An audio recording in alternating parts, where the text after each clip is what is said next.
కృష్ణా గుంటూరు జిల్లాల గ్రాడ్యుయేట్ ఎన్నికల కౌంటింగ్ ప్రక్రియ గుంటూరులో కొనసాగుతోంది. మొదటగా పోస్టల్ బ్యాలెట్లకు సంబంధించిన గ్రేడింగ్ జరిగింది. అందులో 371 ఓట్లు నమోదైనట్టు అధికారులు గుర్తించారు. కౌంటింగ్ ప్రక్రియలో మొదటి రౌండ్ పూర్తవడానికి రేపు ఉదయం వరకు సమయం పట్టే అవకాశం ఉంది.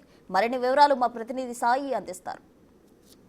కృష్ణా గుంటూరు గ్రాడ్యుయేట్ ఎన్నికలకు సంబంధించినటువంటి కౌంటింగ్ ప్రక్రియ ఏ విధంగా సాగుతుంది? మనతో పాటు పీడీఎఫ్ అభ్యర్థి లక్ష్మణరావు ఉన్నారు, మాట్లాడదాం. ఏం సార్, ఎట్లా సాగుతుంది? ప్రారంభమైంది ఎన్నికల కౌంటింగ్ ప్రక్రియ 8 గంటలకు ఖచ్చితంగా ప్రారంభించారు. అయితే గ్రాడ్యుయేట్ ఎమ్మెల్సీ ఎన్నికల ప్రక్రియ కౌంటింగ్ ప్రక్రియ సుదీర్ఘమైంది, అంటే సాంకేతిక పరమైంది. 3 దశలుగా జరగబోతుంది. తొలి దశలో వచ్చిన 2,40,000 ఓట్లని కూడా 50 చొప్పున కట్టబోతున్నారు.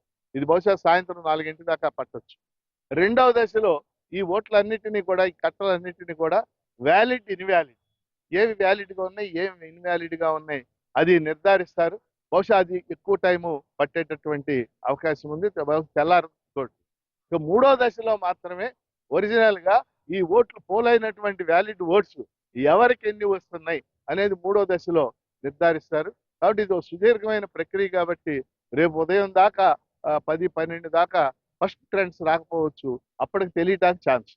ప్రధానంగా సార్, ఉద్యోగులు మొదట పోస్టల్ బ్యాలెట్లు కూడా కౌంటింగ్ జరుగుతుంది, అంటే గ్రేడింగ్ జరుగుతుంది. దాంట్లో ఇన్వాలిడ్ ఎక్కువ ఉన్నాయి అంటున్నారు. ఉద్యోగులకి ముందు నుంచి ట్రైనింగ్ ఉంటుంది, ఎందుకు అట్లా జరిగింది? అంటే యాక్చువల్గా 371 పోస్టల్ బ్యాలెట్లు వచ్చింది మనకి ఇచ్చిన అంచనా ప్రకారం. ఈ పోస్టల్ బ్యాలెట్ ప్రక్రియ చాలా సంక్లిష్టమైనది, కాంప్లెక్స్ అంటాం ఇంగ్లీష్. అంత సంక్లిష్టతతో ఉండాల్సిన అవసరం లేదు. ఉదాహరణకి కొంతమంది కవర్లో పంపిన వాళ్ళు కవర్ మీద అడ్రస్ రాశారు, దాన్ని ఇన్వాలిడ్ చేస్తారు. ఏం ప్రపంచం ఏం మునిగింది దానికి? అట్లాగే ఏదో అభ్యర్థి సంతకం లేదని ఇవన్నీ చేస్తున్నారు. ఆ సంక్లిష్టత వల్ల కొన్ని ఇన్వాలిడ్ అవుతున్నమాట వాస్తవం. అసలు ఆ సంక్లిష్టత తొలగించాల్సిన అవసరం ఉంది. బహుశా 370లో 71, ఒక 200 వ్యాలిడ్ అయ్యే అవకాశం ఉంది. పూర్తి కాలేదు ఆ ప్రాసెస్. అంటే ఉద్యోగులు కొంత క్లియర్గా చెప్పుకోవాలంటే పీడిఎఫ్కి కొంత సపోర్ట్ ఉండే అవకాశం, అట్లాంటివి పోవటం వల్ల ఏమైనా ఇబ్బంది ఉంటుంది? అంటే ఇవి 371 ప్రతి ఓటు ఇంపార్టెంటే ప్రజాస్వామ్యంలో. మనకు అది కాకుండా జనరల్ ఓటింగ్లో మనకి జనరల్ ఓటర్స్ ఏ మేరకు వేశారు. రెండో అంశం మీ అందరికి తెలుసు, ఈ ఎన్నికలు వాస్తవంగా అధికారంలో ఉన్న పార్టీ రాజ్యాంగ స్ఫూర్తికి విరుద్ధంగా, ప్రజాస్వామ్య విరుద్ధంగా నిర్వహించింది. మీరు కూడా రాజ్యాంగం ప్రకారమే గెలిచారు, రాజ్యాంగం ప్రకారమే మీ పార్టీ ఏర్పడింది. కానీ ఎన్నికల రోజున 27వ తేదీన అధికార పార్టీ దారుణంగా ప్రవర్తించింది. చాలా చోట్ల పల్నాడులో బూతుల్లోంచి మా ఎలక్షన్ ఏజెంట్లని నెట్టేసింది. అట్లాగే అనేక చోట్ల ఎమ్మెల్యేలు బూతుల్లో ప్రవేశించి దొంగ ఓట్లు వేయటం, రిగ్గింగ్ చేయటం, వీటన్నిటికీ స్పష్టమైన ఆధారాలు ఉన్నాయి. స్పష్టమైనటువంటి పోలింగ్ పర్సంటేజ్ చూసినా మనకు అర్థం అవుతుంది. ఉదాహరణకి కారంపూడి బూత్లో 91% పోలే. పెద్ద ఉద్యోగులు ఉన్న కాలనీలో కూడా అంత శాతం పోలు కాలేదు. అట్లాగే దాచేపల్లిలో 88% పోలే. సాధ్యం అసలు అది? కాబట్టి ఈ ఫిగర్స్ మనకు అది తెలియజేస్తుంది.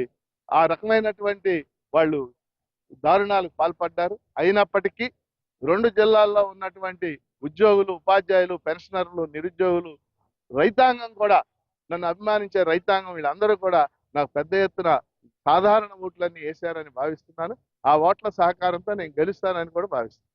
గెలుపు ధీమా ఎట్లా ఉంది సార్? ఇప్పుడు మరికొద్ది సేపట్లో కానీ, మరికొద్ది గంటల్లో కానీ ఈ సాధారణ ఓటర్ల యొక్క ఓట్లన్నీ కూడా నాకు పడినాయని నేను భావిస్తున్నాను. నేను గత 18 ఏళ్లుగా ప్రజా జీవితంలో ఉన్నాను, నిజాయితీగా పనిచేశాను, రాజ్యాంగ విలువలకు కట్టుబడి పనిచేశాను. వీళ్ళలో ఎవరికి సమస్య వచ్చినా సరే వాళ్ళ ఉద్యమాల్లో నేను పాల్గొన్నాను. ఉదాహరణకి మాచర్ల దగ్గర వరికిపూడి శాలను ఉంది, దానికోసం సుదీర్ఘంగా మాట్లాడుతుంది నేనే. ఆ ప్రాంతంలో వరికిపూడి శాలను బలపరిచే వాళ్ళందరూ నాకు ఓట్లు వేసామని వాళ్ళు వాస్తవంగా రైతాంగం, చిన్న రైతులు నాకు ఓట్లు వేసామని చెప్పారు. కాబట్టి ఈ రకమైనటువంటి ప్రక్రియ వల్ల, నేను చేసిన కృషి వల్ల, మా సంఘాలు చేసిన కృషి వల్ల నేను గెలుస్తానని చెప్పేసి అనుకుంటున్నాను. ఇది ప్రధానంగా కౌంటింగ్ సంబంధించి కంపల్సరిగా గెలుపు ధీమానైతే పీడీఎఫ్ అభ్యర్థి లక్ష్మణరావు వ్యక్తం చేస్తున్నారు. కౌంటింగ్ ప్రక్రియ అనేది పూర్తయి మొత్తం గ్రేడింగ్ అనేది జరుగుతుంది. రేపు ఉదయానికి కానీ ఫస్ట్ ట్రెండ్స్ వచ్చే అవకాశాలు లేవంటున్నారు.